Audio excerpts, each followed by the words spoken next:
আসসালামু আলাইকুম ওয়া রাহমাতুল্লাহ।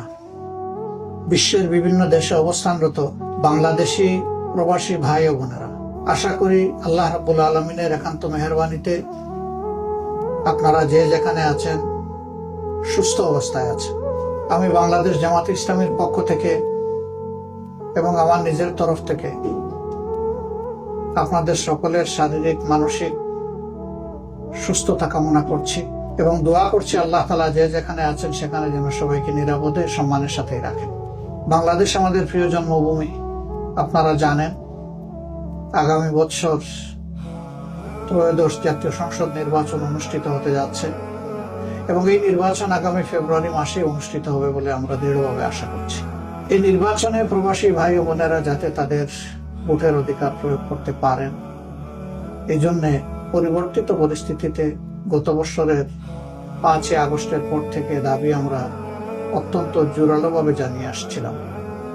আনন্দের বিষয়ে দাবি ইতিমধ্যে গৃহীত হয়েছে এবং ইতিমধ্যে প্রবাসে অবস্থানরত বাংলাদেশি ভাই বোনদের ভোটার রেজিস্ট্রেশনের কাজও চলমান রয়েছে।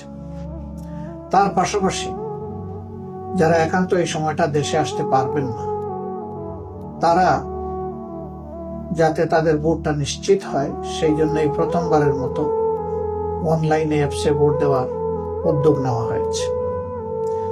কাজেই যারা আসতে পারবেন না তাদের দুটি রেজিস্ট্রেশন লাগছে, একটি ভোটার হওয়ার জন্য আর একটা ভোট দেওয়ার জন্য প্রবাসে অবস্থান করে। আর যারা দেশে আসতে পারবেন সেটা মোস্ট ওয়েলকাম, কারণ আপনারা বাংলাদেশের অর্থনীতির চাকাকে চালু রেখেছেন। আমাদের অর্থনীতিতে বৈদেশিক মুদ্রা আসে, 1 নম্বর খাত হচ্ছে আমাদের গার্মেন্টস, 2 নম্বর খাত হচ্ছে আমাদের প্রবাসী ভাই বোনদের রিমিটেন্স। কিন্তু গার্মেন্টের যে খাতে আসে সেই টাকাটা গার্মেন্টের খাতেই খরচ হয়েছে।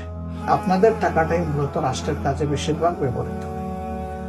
আপনি জানেন না অথবা জানেন যে আপনাদের এই কষ্টের অর্জিত অর্থ যা দেশের জন্য, পরিবারের জন্য আপনারা পাঠাচ্ছেন, সরকারি অব্যবস্থাপনা, দুর্নীতি, লুটপাট ইত্যাদির কারণে এই টাকা প্রপার ব্যবহার হয় না।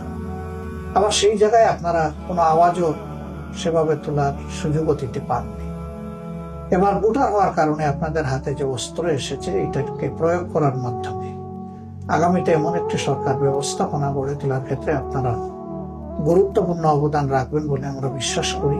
আপনাদের আস্থা এবং বিবেচনা অনুযায়ী যেই দল কিংবা পক্ষ সরকার পরিচালনার দায়িত্বে পেলে জনগণের সম্পদের মালিক না হয়ে জনগণের সম্পদের পাহারাদার হবে এবং জনগণের সেবক হবে, সেই দলটার হাতেই আগামী দিনের চাবি দেশ পরিচালনার উঠুক, সেটা আমরা সকলে প্রত্যাশা করি, কামনা করি।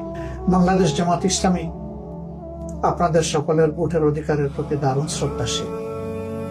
এই জন্যে রিমিটেন্স যোদ্ধাদের সর্ববৃহৎ অথবা সবচেয়ে গুরুত্বপূর্ণ এই অধিকারটি তাদের হাতে তুলে দেওয়ার জন্য ছিল আমাদের লড়াই।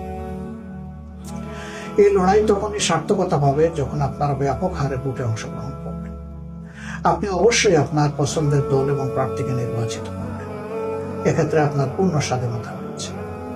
আমরা আশা করব অতীতের অভিজ্ঞতা, চলমান অবস্থা সামনে রেখে ভবিষ্যতে